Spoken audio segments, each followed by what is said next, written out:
Squishies, welcome back to another vlog. This is Star vs. the Forces of Evil, Season 2, Episode 15, Into the Cave, and Trickstar.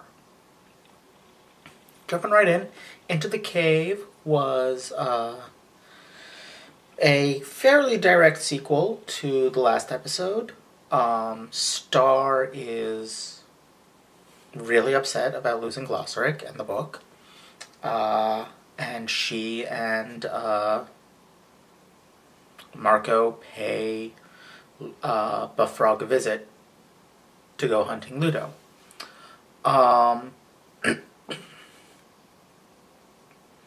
The gag about Ludo's lack of schooling was, that gag itself was kind of but Ludo's response to it was great.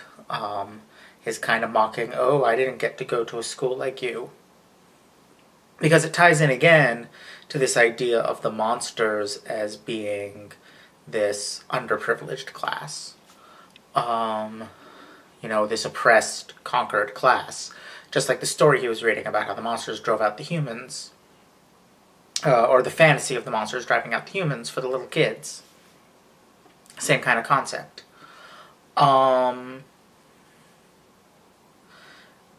The alternative monsters were kind of the opposite.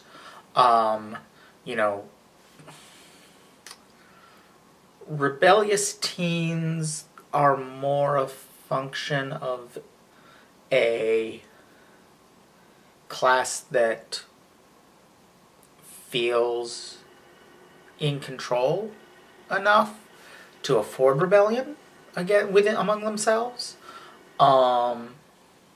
If there's already an oppressor to rebel against, teens generally won't rebel against their parents because there's someone better. At least not to this kind of cliche suburban white kid kind of a thing like they were doing here. That said, it was still funny. And their hero worship of Star was particularly funny. The fact that she was able to kind of break through the spell, the spy spell, and the way Glossaric responded to that, suggests that he definitely sees this as a way of challenging her. She feels rejected and betrayed, but it's pretty clear that Glossaric is continuing being her trickster mentor. Even while technically owned by Ludo and probably teaching him as well, he is still actually pushing Star to the next stage, which is past learning the spells of others and on to creating her own spells. And we see that at the end of the episode. Star is crafting her own spells, which is...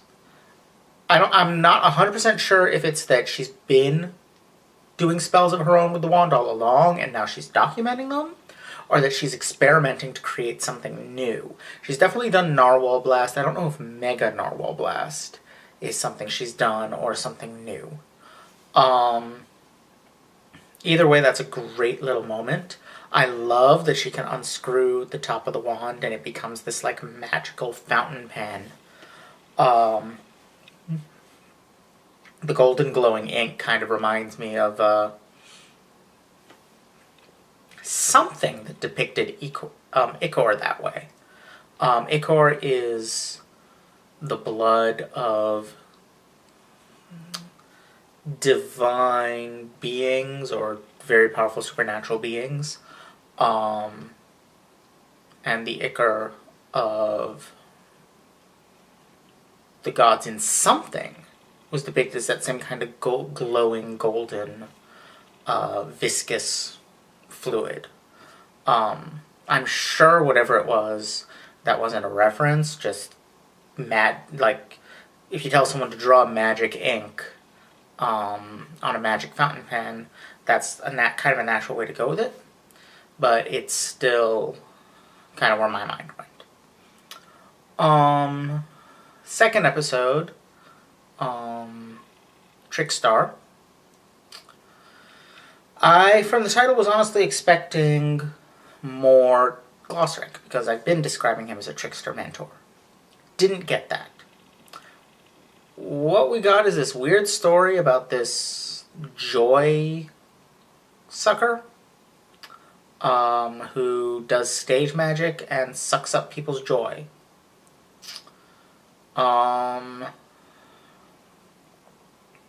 This was a weird episode. I mean, I get the idea. The idea is that Star's determination to find the truth about this guy and to reveal it to everyone sucked their joy more effectively than the joy sucker did. But that's a weird position to be taking. You know, yes, sit back and enjoy the show of a show, but this is more like, you know, don't worry about the apparent harm because it's just a show. It feels like the I was just joking defense when someone says something hurtful. It doesn't matter that you were saying it performatively, it still is hurtful. So you've still hurt someone and are responsible for that.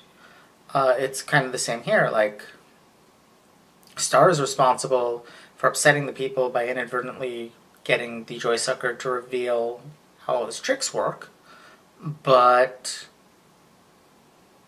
excuse me, the Joy Sucker was actually sucking out people's joy, which is not a very nice thing to do. Even if you've got people in the crowd saying afterwards, you know, I would have happily given him a little.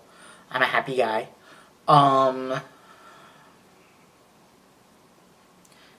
They didn't consent beforehand. So he was still stealing their joy, you know? If somebody steals from you something that you would have given them willingly if they asked, they're still stealing from you because they didn't ask. So that just struck me as very weird.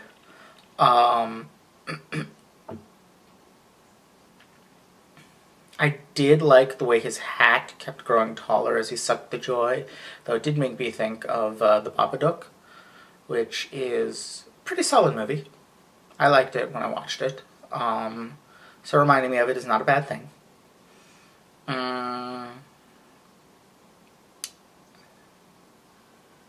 Marco was not in these two episodes much. He was talking on the phone with Jackie at the beginning, and he was kind of, you know, in his lecturing Star about disrupting Earth stuff mode in the second one. But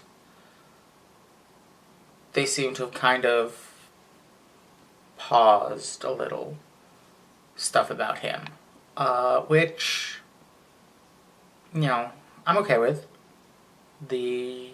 After the Laws of Glossaric, the show does need to focus on Star a little. It would be, you know, good to see more of her experiment with magic. I'm hoping for an episode, you know, because we've had scattered through the season a few Ludo-centric episodes. I'm hoping for one that shows him and Glossaric and whatever it is they're doing. One other thing I wanted to say on the first episode. The way Star's parents reacted when she told them about the loss of Glossaric, they were very clearly not okay with it, but pretending to be for Star's sake. Like, that was fairly obvious. For a minute, I thought we were going to get a reveal that, like, Ludo was right there threatening them. That didn't happen, so I think what it is that they're planning on dealing with it on their own, and they want to make certain that Star doesn't get involved. You really would think they would know her well enough to realize how badly that would backfire, but apparently not. And I guess listening to Star has never been the strong point of either of her parents. So maybe they don't know her well enough. So, yeah. good couple of episodes. Not a ton of interesting character stuff going on, except for that moment where Star nearly pushes through the spy thing. That was really cool. That ties into the whole, like, she's creating her own magic thing. Which is something I really like in magical girl stuff. I know this isn't quite a magical girl show, but it's got some magical girl elements in it. And ever since I saw Cardcaptor Sakura, I've loved this idea of she starts out mastering the magic that was handed down to her and then advances into creating her own. That's a very cool progression to me. So I'm hoping that really is where the series is headed. That seems to be it, because each of the sections in the book was written by a past owner of the wand, a past Princess of Muni.